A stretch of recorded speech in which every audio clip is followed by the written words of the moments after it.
Hi guys! May nabili akong fishy, 100 pesos per kilo. Ang tawag namin dito sa isdang ito ay bugoy-bugoy. Masarap po itong paksiwin o kaya naman po sigang kung gusto nyong kametisan or lagyan ng talbos ng kamote. So, 100 pesos per kilo ang tawag namin dito bugoy-bugoy. Hindi ko lang alam kung anong tawag dito sa lugar ninyo. Meron din po siyang kasama. General naman po ang bansag nito.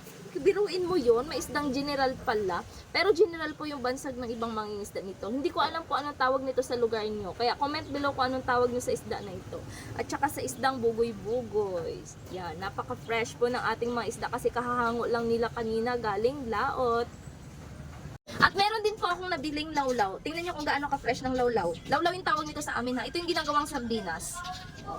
Like 20 pesos po per kilo ang bili ko nito. Sa sobrang fresh, 20 pesos per kilo lang. So ito ay ipapasalubong ko sa aking mga alagang aso at pusa. So pinapaksiw ko ito tapos yun yung konsumo nila. Every other day bumibili talaga ako ng fish para sa mga alaga kong hayop.